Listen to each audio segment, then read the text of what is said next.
e iniciamos. Bueno, vamos con todo. Entonces estábamos con el concepto de sostenibilidad, ¿cierto? Sí, ese que nos falta. Como les estaba diciendo en la clase pasada, estos son dos paradigmas de desarrollo, ¿sí? El desarrollo sostenible y el desarrollo sustentable. Pero pues tenemos, digamos, que un gran problema, como lo vimos en la clase anterior, y es que el desarrollo de carácter sustentable no nos está garantizando una supervivencia de los recursos. Y eso sí es algo, pues digamos que un poco pesado o un poco grave, porque si ustedes se dan cuenta, pues nuestro planeta está llegando a su límite. Miren que esta mañana abrí las noticias, yo siempre me levanto muy temprano, no tanto que hacer ejercicio, sino me pongo a ver las redes sociales. Estaba mirando mucho Twitter, a mí me encanta actualizarme con Twitter. Me metí a un link que me dio Radio Francia Internacional, que es un excelente medio de comunicación europeo. Se lo recomiendo si ustedes quieren saber qué pasa en Europa, lean de Radio Francia Internacional. Y estaba viendo un artículo de cómo unos franceses, ya que pueden salir, se fueron a pasear al Mediterráneo y en las costas del Mediterráneo empezaron a encontrar cantidades increíbles de tapabocas y guantes en el mar. O sea, miren inclusive lo que estamos haciendo.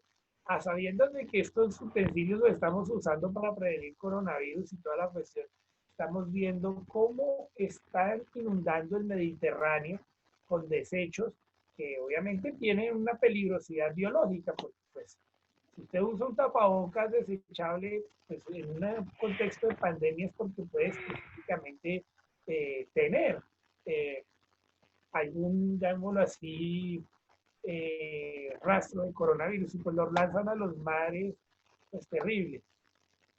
Eso es algo que nos demuestra que evidentemente es una visión de sustentabilidad, no les interesa la supervivencia del planeta. Bueno, quiero que entonces coloquen qué entendemos por sostenibilidad. Y quiero que escriban que para nosotros la sostenibilidad ambiental es la tasa de aprovechamiento de los recursos renovables. O con eso, la tasa de aprovechamiento de los recursos renovables. Se los voy a escribir técnicamente aquí por el chat, no se preocupen. Vamos a escribirlo. Entonces, eso es sostenibilidad. La tasa de aprovechamiento de los recursos renovables. Pero también, oígase bien, garantizando la supervivencia de los mismos. Entonces vamos a ver varios elementos que tienen esa sustentabilidad. La primera y la más importante es la reactivación, podríamos decirlo así, o la restauración, restauración de ecosistemas dañados. ¿Dañados por qué? Por la industrialización del hombre. Miren lo interesante.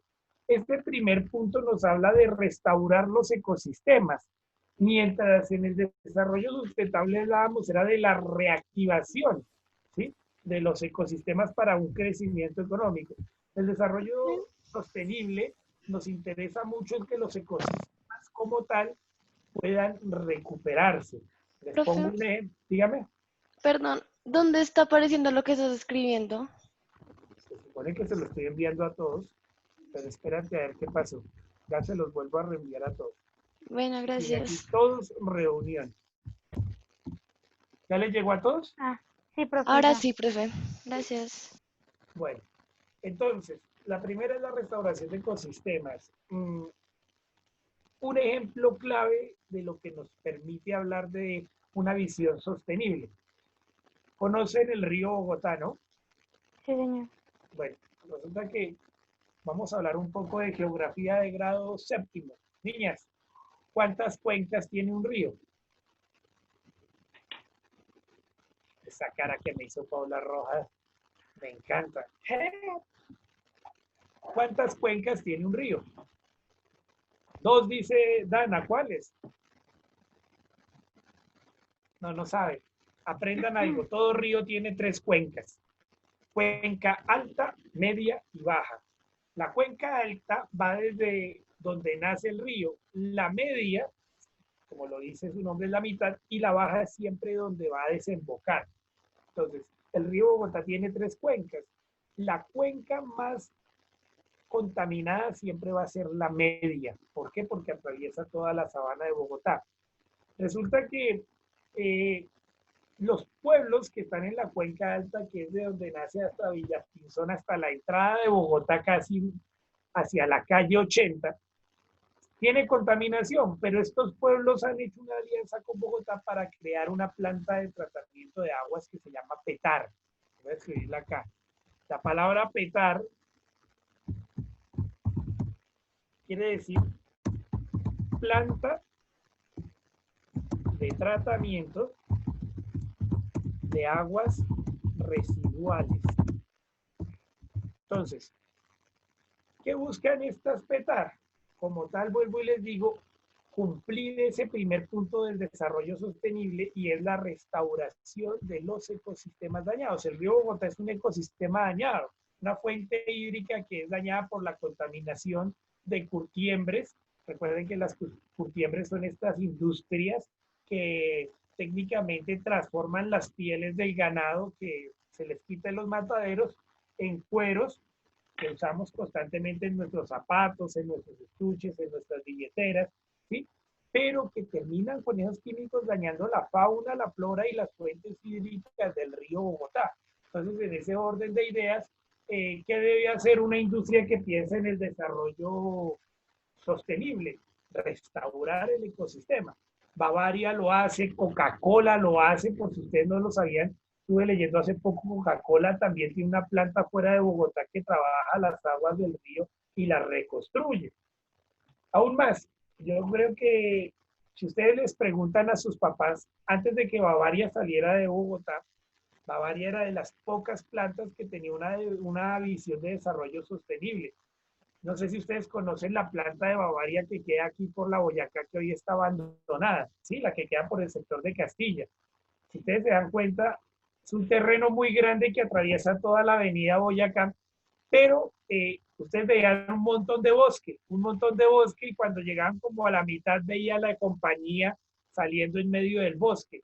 Pues resulta que Bavaria sembró muchos árboles alrededor de su industria para que limpiaran el dióxido de carbono que emitía la planta, que lo transformara en aire. Eso fue una de las cosas interesantes porque ¿qué es lo que busca? Obviamente contamina con dióxido, pero con el ecosistema que tiene alrededor restaura ese dióxido de carbono en oxígeno. Paula Rojas.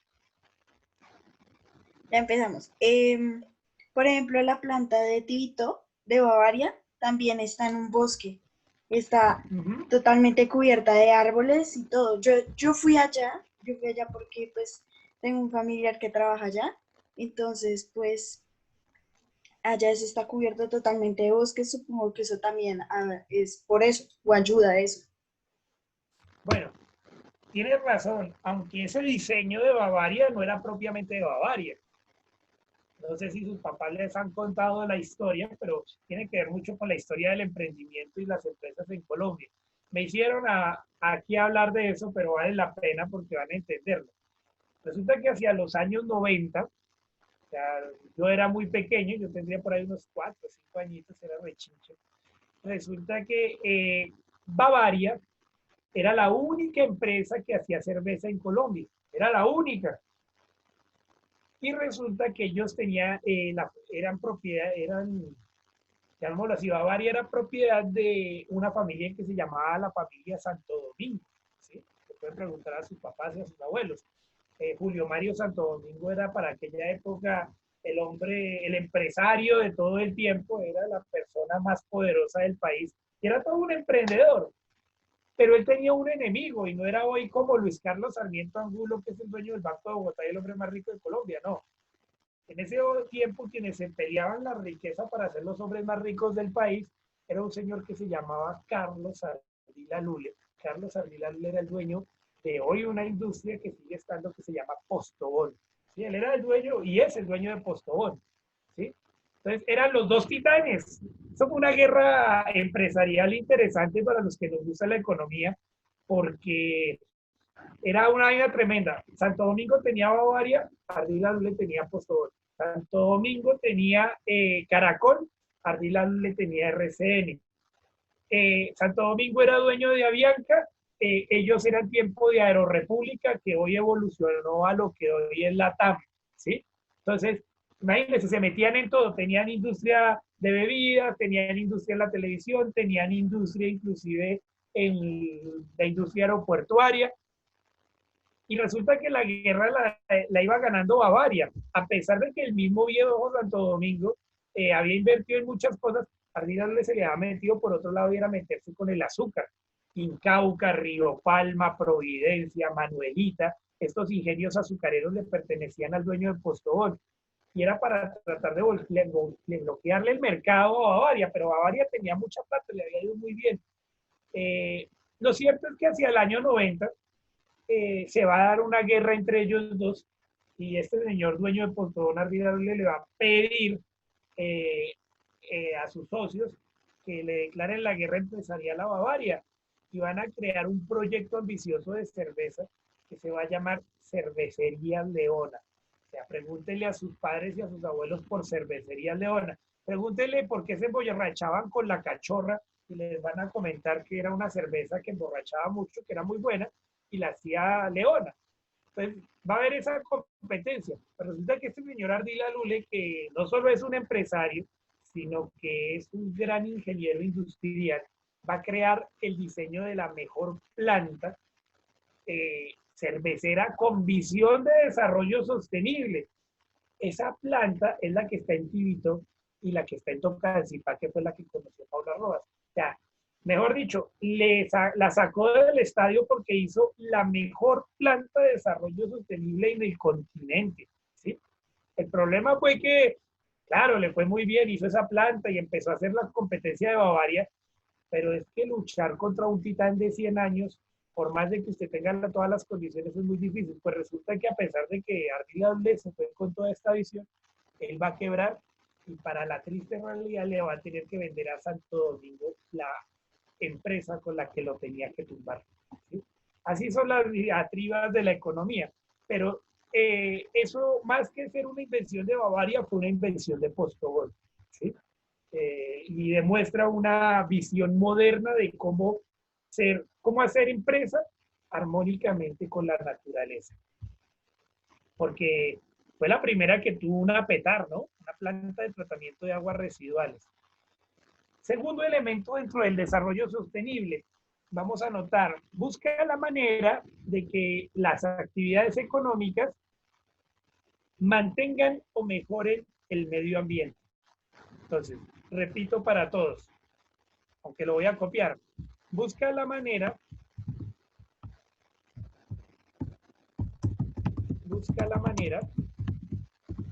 de que las actividades económicas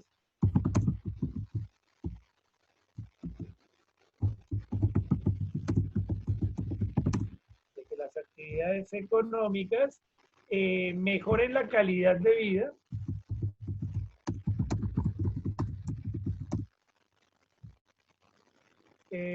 y mantengan o mejoren el sistema del medio ambiente.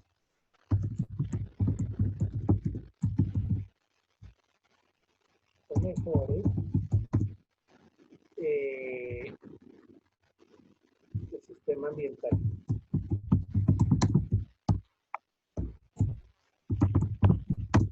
¿Les llegó a todos la definición? ¿No? ¿Sí? Ah, bueno. Señor. Entonces, me faltó la M en manera, ahí se las mando. Busca la manera de que las actividades económicas mejoren la calidad de vida y mantengan o mejoren el sistema ambiental. Por ejemplo, aquí en Colombia no todas las empresas cumplen eso. Ustedes han escuchado de una empresa que se llama Baterías MAC, la que usan en los carros, las baterías, el símbolo MAC. Pues resulta que esta empresa es una de las que más contamina a Colombia, ¿sí? Porque como ustedes saben, los desechos de las baterías tienen una alta carga radioactiva. Fíjense que para desaparecer esas baterías tienen que enterrarlas a miles y miles de metros dentro de la tierra y con la posibilidad de que desaparezcan, si todo sale bien, en 3.000 a 5.000 años. Imagínense esa vaina. O sea, la posibilidad para que desaparezcan esos productos. Entonces son cosas terribles. Como por ejemplo también lo que ocurre con la industria de las llantas de los carros. O sea, desaparecer neumáticos es una vaina terrible que contamina muchísimo. ¿Qué pasa cuando estas empresas contaminan muchísimo? Pues tienen que buscar un equilibrio con la naturaleza de otra manera. Resulta que estas empresas, para poder tratar de cumplir con sus metas de sostenibilidad, diseñan comprar grandes extensiones de tierra en los países para sembrar cierta cantidad de árboles. Eso está en algo que se llama el protocolo de Kioto, que fue lo que les comenté yo a ustedes en la clase pasada. Las empresas cuando no pueden como tal deshacerse de los desechos de una manera rápida, hay que compensar a la naturaleza. Entonces, como te digo, compran miles y miles de hectáreas y se ponen a sembrar bosque. ¿Para qué? Para reducir emisiones de CO2. Pues son formas de compensar este tipo de cosas. ¿Sí? Hay algo interesante y es que estas empresas promueven el reciclaje. Entonces, otro tercer punto es que promueven el reciclaje. Eso es algo muy importante porque es lo que garantiza que reutilicemos muchísimos de los productos. Hoy en día, afortunadamente, sí tenemos una visión del reciclaje a nivel de la mayoría de las empresas. Lo que pasa es que nosotros como consumidores ya somos el problema. No sabemos reciclar, ¿sí? Entonces, por ejemplo, yo le hago una pregunta a Dana Valentina. Dana Valentina, por favor, activa tu micrófono. Hace una pregunta interesante. Si usted se le daña el celular, ¿usted qué hace con el celular? ¿Lo bota? Honestamente. Se puede mandar a arreglar, ¿no? No, ya no tiene arreglo, ya la cáscara se dañó. ¿Qué hace con el equipo? Pues se hace reciclaje. Bueno, eso es lo ideal, ¿no? Pero no me sirvió la respuesta. Pensé que me ibas a responderlo, te a la basura, profesor.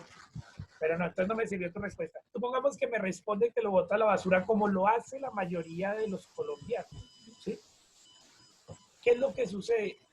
Estos elementos que constituyen nuestro equipo, que van desde el coltán, que van desde baterías, que mantienen la posibilidad de que lo podamos recargar, también generan altas tasas de contaminación. Las empresas como Claro, Movistar, inclusive la misma Tigo o la misma ETV, que también oferta el servicio celular, si ustedes se dan cuenta, ellos en los centros donde tú vas y compras los equipos, tienen unos lugares donde dicen deposita tu equipo viejo, porque lo reciclan. Pero resulta que la mayoría de nosotros los bota ahí en la basura y eso va a dar a doña Juana. Y pues súmele que este tipo de elementos tengan contactos con los gases y los lixiviados. Pues por eso es que se dan las explosiones en los rellenos sanitarios. ¿Sí? Entonces eso es un problema. Aquí dicen algunos que guardan el celular, lo guardan en un cajón. Yo también he hecho eso, pero después de que aprendí, voy y lo llevo a las industrias telefónicas para que lo reciclen. Lo mismo con los computadores. Los computadores también yo los llevo para que los reciclen. Hay gente que lo que hace técnicamente es ponerse ¿a qué? A botarlos o a vendérselos al chatarrero. Pues también es una opción, pero es mucho más ecológica la de llevarla a los lugares donde saben tratar los repuestos y los desechos de estos productos. Hay algo interesante y es que estas empresas promueven la autosuficiencia regional. Vamos a anotar eso. Promueve la autosuficiencia regional como otro elemento. Promueve la autosuficiencia regional. ¿Qué es que promueva la autosuficiencia regional? Que no dependa, óigase bien, de otras regiones o de productos de otros países para poder desarrollar los productos que usted va a ofertar, ¿sí? Eso es algo de lo que nosotros sí estamos muy mal, porque la mayoría de los productos que nosotros tenemos son de creaciones de otras naciones. Nada más la mayoría de los repuestos de la industria celular, de la industria de las tecnologías que van desde los computadores a los televisores, son de creaciones orientales, ¿sí? Made in China, tenemos también Taiwán, tenemos también Japón. Entonces, ¿qué es lo que sucede? Nosotros todavía no somos autosuficientes a nivel regional, a nivel de las tecnologías. Dependemos mucho de lo que nos traen de esos lugares. Si nosotros pudiéramos ser autosuficientes, también podríamos manejar nuestros recursos a nivel de su finalidad. Es decir, cuando ya tienen una visión obsoleta o se convierten en basura. Pero como nosotros no somos productores ni somos autosuficientes a nivel regional, pues inclusive nosotros no sabemos qué hacer. Le pasa como le pasó en un tiempo a los Estados Unidos. Ustedes no se han dado cuenta que inclusive hasta en los Simpsons mostraban que ellos no sabían manejar su basura y, por ejemplo, llegaban a los puertos y montaban la basura en unos barquitos que los iban llevando como al océano realmente, y era que los llevaban o bien a islas en el Pacífico o bien a unos pequeños barcos que empezaban a generar eso que hemos visto en las noticias como la gran isla de plástico que tenemos en el Pacífico, que representa toda la basura que los norteamericanos arrojaron al Pacífico porque no la pudieron tratar. Eso demuestra que nosotros no somos autosuficientes. Acá, en vez de mandarla al mar, como lo han hecho los gringos, la sepultamos en Doña Juana, cosas que ya son obsoletas. Si nosotros fuéramos autosuficientes regionalmente, estaríamos utilizando la basura para generar energía, ¿sí? Los grandes países europeos están utilizando su basura para generar energía. Una vez vino aquí un europeo, un holandés, de apellido Van der Ham, se convirtió en un gran profesor aquí en la Nacional. Tanto así que inclusive recuerden que la gran reserva natural que tiene nuestra ciudad se llama Thomas Van der Ham en honor a este señor. Cuando este señor por primera vez llegó acá, Bogotá manejaba las basuras en dos botaderos. Uno que era Gibraltar, que quedaba al pie de Patio Bonito, y el otro que quedaba aquí por Engativá, que se llamaba El Cortijo. Y resulta que este señor dijo una frase profética, dijo: los bogotanos son tan atrasados que entierran el dinero. Óigase bien, los bogotanos son tan atrasados que entierran el dinero. ¿Por qué? Porque para los europeos como los holandeses, la basura no se entierra. La basura se transforma y se vende como energía. Por eso era su frase de decir: están enterrando el dinero. Estos dos paradigmas, entonces, como ustedes saben, son importantes. Ya conocen la generalidad de lo que es el paradigma del desarrollo sostenible y el desarrollo sustentable. Me faltó un último punto que es importante, y es que estas empresas implementan energías limpias. Ojo con eso, implementan energías limpias. Laura, protocolo todavía no, lo vamos a aguantar con otro tema que vamos a ver. Que me dicen que si hacemos protocolo les digo que no vamos a unir esta clase con otra. Paula Rojas, rápidamente. Profe, yo anoche hice el protocolo de desarrollo sostenible, entonces hasta desarrollo sustentable, perdón, que era lo que habíamos visto, y te lo envié ayer también. Bueno, yo te lo reviso, no te preocupes, no hay problema. A los que lo enviaron no hay problema. Paz y amor, no se pongan a estresarse. Bueno, ojo con esto de las energías limpias. Colombia, Dana, dime. Sí, quedan 5. Por eso quiero avanzar. Ojo con esto de las energías limpias. Colombia no maneja energías limpias. Miren, el mayor proyecto emprendedor y energético, qué pena, que iba a tener Colombia era Hidroituango. Ustedes vieron las noticias de Hidroituango. ¿Y qué pasa? Hidroituango dañó totalmente el ecosistema del río Cauca. Vimos sequías el año pasado, vimos cómo inclusive si ustedes se meten a internet, antes de la represa se empezó a crear buchones dentro del agua, ¿sí? Que empiezan a contaminar el río. Entonces, ¿qué es lo que sucede? Esa energía no nos sirve. ¿Qué energías nos sirven? Las limpias, una energía solar. Miren que hace poco viajé a Barichara, a un pueblito hermoso que queda en Santander, ¿sí? Se lo recomiendo. Y resulta que en Barichara, la mayoría de casas están empezando a desarrollar la posibilidad de autoabastecerse con energía solar. Nosotros también estamos desperdiciando ventajas estratégicas, no solo la energía solar, porque, mire, nuestra posición en el mundo permite que recibamos grandes ondas de rayos solares que permitirían alimentar nuestro territorio. No utilizamos ese tipo de tecnologías. Solo en los llanos lo están empezando a utilizar y en una parte de Antioquia, pero de resto no más. Lo mismo sucede, por ejemplo, con la energía eólica, ¿sí? Tenemos la Guajira, tenemos el Cabo de la Vela y la verdad son muy pocos los espacios en estas regiones que estamos utilizando para esta energía. La energía mareomotora, la de los mares, tampoco la estamos utilizando, ¿sí? Por el contrario, contaminamos las fuentes hídricas y eso va más con la sustentabilidad que con la sostenibilidad. Entonces, quiero que miren eso. Algunas industrias, por ejemplo, Pat Primo, la de ropa, no sé si ustedes la han visto por ahí, y Leonisa, en sus plantas sí manejan energía solar. Es algo interesante. Entonces también es un reto para ustedes, niñas, que como futuras emprendedoras, cuando tengan empresa y las pueda ir a visitar en sus industrias o hasta me contraten, ustedes opten por desarrollar energías limpias en sus industrias. Ese es el gran reto de hoy, energías limpias, ¿sí? Por eso es importante conocer esos dos paradigmas de desarrollo. Dice aquí que lo malo es que le puede pasar lo que le pasó a los papás de Elizabeth. ¿Qué les pasó?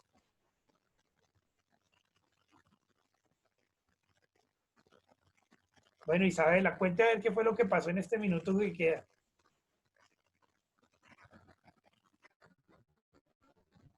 No, mejor no cuentes porque esas cosas privadas. Más bien, miren, con esto cerramos el desarrollo sostenible.